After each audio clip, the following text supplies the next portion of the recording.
FPN पर आपका स्वागत है। आज हमारे साथ डॉक्टर सवराज सिंह जी हैं, जो 40 साल तक USA में रहे और पिछले 10 सालों से वहाँ से वापस आकर इंडिया में रह रहे हैं। उनसे जानने की कोशिश करते हैं कि अमेरिका की अच्छी बातें क्या थी जो इंडिया में होनी चाहिए या हो सकती हैं, और अमेरिका की कौन सी सही बातें नहीं हैं जो इंडिया में ज़्यादा अच्छी हैं। सवराज जी, आपका स्वागत है जी। बहुत बहुत धन्यवाद कि आप मुझे इतने अहम विषय पर बातचीत करने का मौका दे रहे हैं, इसलिए आपका बहुत बहुत धन्यवाद। जी, कैसे देखते हैं अमेरिका की अच्छी बातें, पहले तो बताएंगे प्लीज़। हाँ जी, दो सबसे ज़्यादा मुझे लगता है कि जो रेलेवेंट है, सार्थक है हमारे लिए वहाँ से, एक तो ये है कि उनका जो वर्क एथिक है कि लोग वहाँ जो उनकी ड्यूटी होती है, जो काम करते हैं, वो ये महसूस करते हैं कि मुझे वो करना चाहिए। तो उनके ऊपर नहीं है कि किसी को दिखावे के लिए नहीं, कि कोई ऊपर बैठा है तो उसको दिखाने के लिए करते हैं, आगे पीछे जो तो फिर इधर उधर हो जाए, ऐसी बात नहीं होती। तो एक तो हम उनसे सचमुच जो है ना वर्क एथिक जो है वो लर्न कर सकते हैं। दूसरी बात ये है कि जो सिटीज़न के दो चीज़ों हैं, एक जो नागरिक के अधिकार हैं, राइट्स, तो एक है फ़र्ज, ड्यूटीज़। वो लोग दोनों के बारे चेतन हैं, लेकिन मुझे दुख से कहना पड़ता है कि हम सिर्फ नागरिकों के अधिकारों की बात करते हैं कि ये जो कॉन्सेप्ट है, ये संकल्प है कि नागरिकों के अधिकारों को नागरिकों के फ़र्ज़ों से जुदा नहीं किया जा सकता। ये एक पैकेज डील है, your rights and your duties. तो अनफॉर्चुनेटली यहाँ हमारा जो एम्फेसिस है, जो हम ये मेरा राइट है, नागरिक का राइट, जो नागरिक के फ़र्ज़ हैं उस पे हम जोर नहीं दे रहे हैं। तो वो लोग उनके ये एक अवेयरनेस है, ये एक चेतना है कि नागरिक के कुछ फ़र्ज़ भी हैं, वो मैं यहाँ कमी देखी है। ये दो चीज़ें मैं सोचता हूँ कि ये हम वहाँ से उनसे ये लर्न कर सकते हैं। यानी वैसे तो अपने संविधान में ड्यूटीज़ दी गई हैं, फंडामेंटल ड्यूटीज़ एंटर की गई हैं, लेकिन मुझे लगता है संविधान में देने की बजाय उसकी ज़्यादा ज़रूरत है कि उनको हम अमल में लिखें। हाँ जी, यही एक देखिए, जो लिखने में तो बहुत जो कानूनी तौर पे लिखा हुआ होता है वो और बात है, जो सोशल रियलिटी, सामाजिक सच्चाई होती है वो और बात है।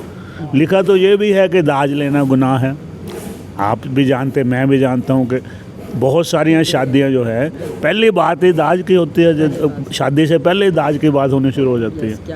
तो ऐसे ही जो औरतों के जो कैसे उनसे बर्ताव किया जाए, ये भी लिखने में तो बहुत है कि औरत जो है वो बराबर की हिस्सेदार है अपने प्रॉपर्टी में। लेकिन मुझे पता है, आप भी जानते हैं कि खासकर हमारे जट भाईचारे में बहुत सारी ज़मीन जो है वो उसके लड़के को बराबर का हिस्सा नहीं मिलता। ये एक मुझे जो तजर्बा है, मैं अपने तजर्बे से बोलता हूँ। डोमेस्टिक वायलेंस भी अगर हम देखते हैं तो वो फिर उसी का पार्ट है। तो कहने का मतलब मेरा ये है कि लिखा जो होता है वो और बात होती है, जो सोशल प्रैक्टिस है, जो अमल में लाया जा रहा है वो और बात होती है।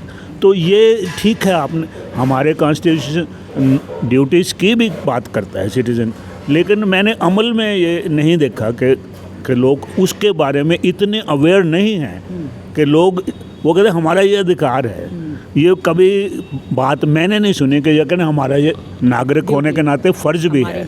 तो ये जो मुझे महसूस हुआ कि इसमें हम थोड़ा सा अमेरिका से सीख सकते हैं। यानी अमेरिका से आने के बाद इंडिया में जो ये कमी महसूस हुई आपको काफ़ी। हाँ, ये मैंने सोचा कि वर्क एथिक्स और जो सिटीज़न की ड्यूटी की जो अवेयरनेस है, जो चेतना है, इस बात के चेतन होना कि नागरिक के अधिकारों के साथ साथ नागरिक के फ़र्ज़ भी हैं, और ये कि वर्क एथिक जो है वो एक जो काम की जो आपका नैतिकता है कि हमारा एक फ़र्ज़ है उसके प्रति, जो भी हम काम, ये नहीं है कि हम किसी को दिखाने के लिए करते हैं, ये एक मॉरल लेवल पे कमिटमेंट, ये एक एथिक्स का सवाल है कि अगर हमने किसी जगह हम ये काम करेंगे, इतना पैसा लेंगे या इतनी तनख्वाह लेंगे, जो भी हम कहते हैं, तो फिर ये हमारा फ़र्ज़ हो जाता है कि वो हम उसको निभाएं। ये नहीं कि कोई ऊपर से डंडा लेके खड़ा हो तो तभी करें। तो वहाँ उनमें अमेरिका में ऐसा नहीं होता कि किसी को डंडा लेके खड़ना पड़ता है। लोग सोचते हैं कि देखो भाई, मैंने ये आपसे इतना काम करने का कमिटमेंट किया है, तो ये तो मेरा फ़र्ज़ बनता है कि मैं करूं। तो ये आप इसको वर्क एथिक्स कह सकते हैं। इस वहाँ से हम ये भी कुछ सीख सकते हैं, ये दो बातें। अच्छा, ऐसी क्या चीज़ है कुछ जो इंडिया में अच्छी लगी, अमेरिका में नहीं नज़र आई? हाँ जी, उसमें भी मैं दो ही बातें करूँगा। ये दो मैंने जो सीखने, जो उनके पॉजिटिव पॉइंट थे ये दो, जो नेगेटिव पॉइंट हैं दो। एक तो वहाँ जो बुज़ुर्गों का सत्कार नहीं है,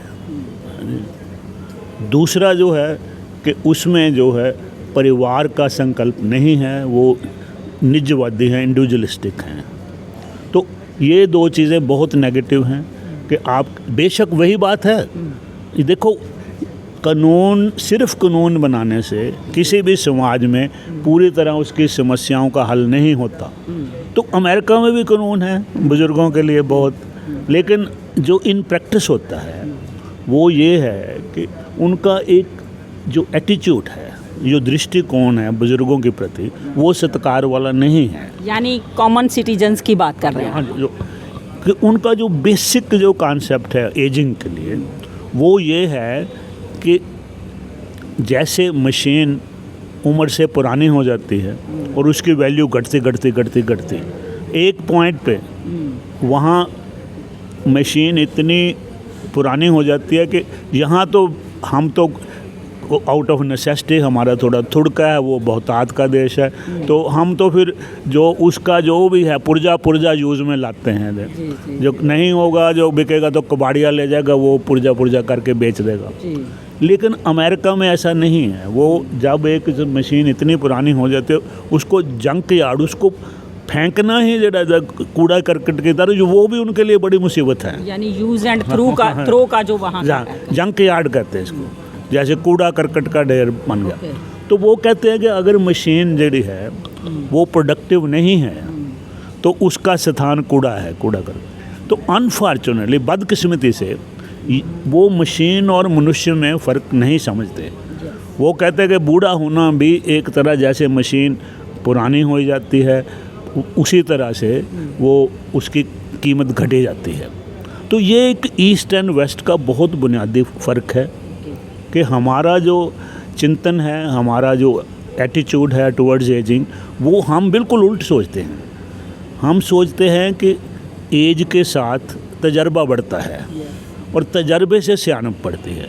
हम जो उनका जो नेगेटिव पॉइंट है, वो लोग इन्फॉर्मेशन, नॉलेज और विजडम में फ़र्क नहीं समझ पाए, जानकारी, ज्ञान और सियानत में फ़र्क नहीं समझ पाए।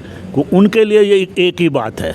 वो कहते हैं कि जानकारी बढ़ा दो तो लोग अपने आप सियाने हो जाएंगे, ज्ञानवान हो जाएंगे, सियाने हो जाएंगे। लेकिन हम ये समझते हैं कि हमारे समाज ने, हमारे पूर्व ने ये बड़ी अच्छी तरह समझा है कि ये अपने आप नहीं होता, ये ऑटोमेटिक नहीं है, इसमें एफर्ट लगता है। जानकारी से ज्ञान जो है वो लेना पड़ता है, असिमिलेट करना पड़ता है, उसको जज्ब करना पड़ता। अगर आप जानकारी जितनी मर्जी है लेकिन आप जज्ब नहीं कर पाए तो आपके लिए कोई वो लाहेवंद नहीं होगी, यूज़फुल नहीं होगी। तो इसीलिए वो कहते हैं कि देखो जी, हमने तो इन्फॉर्मेशन इतनी हड़ ले आए, फ्लडिंग कर दी है, इतना ज़्यादा है। जब भी देखें आप गूगल पे चले जाए, सेट जो भी है, किसी विषय पर पंच इन कर दें, आप कहेंगे बस बहुत हो गया। नहीं, वो दे ही जाए, ये भी है, ये। तो जानकारी का तो फ्लड आया हुआ है, लेकिन उसमें क्या ये सारा ज्ञान बन गया? नहीं, सो वो उल्ट हो गया। बेशक उल्ट हो, क्योंकि लोग कहते हैं मुझे सीखने की क्या ज़रूरत है, जब भी मुझे ज़रूरत, मैं मिस्टर गूगल से बात कर लूँगा। तो हमें निकम्मे, एक तरह बौद्धिक तौर पे निकम्मे बनाया गया है कि वो, हाँ, आगे हमें एफर्ट लगाना पड़ता था। अब हम कहते हैं क्या बात है, मेरे पास तो मेरा मोबाइल है, इस पे इंटरनेट है, गूगल पे सर्च करूँगा, जहाँ मैं सारी चीज़ मेरे सामने आ जाए। तो वो जो जानकारी ज्ञान नहीं बन सकी, लेकिन जब ज्ञान भी बन जाती है तब भी ऑटोमेटिकली इंसान सियाना नहीं होता, सियानप नहीं होती, उसमें तजर्बे की ज़रूरत है। तो एक तजर्बा उम्र से आता है, तजर्बे से हाँ, सीखा आता है। तो इसलिए हमारा जो पूर्वी चिंतन है, पूर्वी दृष्टिकोण है, वो एजिंग की प्रति समुचे तौर पर पॉजिटिव है। Yes. हम कहते हैं कि ज्यों-ज्यों आदमी जो है बड़ा होता है एज में, उसको तजर्बा ज़्यादा होता है, एक्सपीरियंस होता है। लाइफ का हाँ हाँ, तो वो सियानप उसको पास ज़्यादा होगी।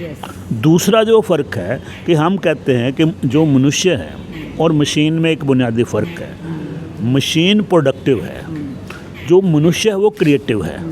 तो एज से क्रिएटिविटी बढ़ती है, प्रोडक्टिविटी घटती है। तो प्रोडक्टिविटी से जो क्रिएटिविटी है, जो पैदावारकता से सृजनात्मकता जो है वो ऊंची है। क्वालिटी भी बढ़ती हाँ जी, क्वालिटेटिवली जो है सिफती तौर पर, गुणात्मक तौर पर जो क्रिएटिविटी है वो प्रोडक्टिविटी से ऊपर है। तो इसलिए बेशक एक जो बूढ़ा हो रहा है या बुज़ुर्ग हो रहा है उसकी प्रोडक्टिविटी कम हो जाती है, लेकिन उसकी क्रिएटिविटी बढ़ जाती है। तो इसलिए हम इन वजह से हम बूढ़ों बुज़ुर्गों का सत्कार करते हैं। हम तो वो ये दोनों बातें समझ नहीं पाते। उनके लिए तो एजिंग जो है डिजनरेशन है, डिक्लाइन है, उसमें कमी आती है, मनुष्य की प्रोडक्टिविटी में कमी आती है। तो वो उसको बिल्कुल मशीन की तरह देखते हैं। तो इसलिए वहाँ उनका हो ही नहीं, इस एटीट्यूड से वो वहाँ बुज़ुर्गों के साथ उनका जो सत्कार हो ही नहीं सकता। कानून जितने मर्जी बना लें,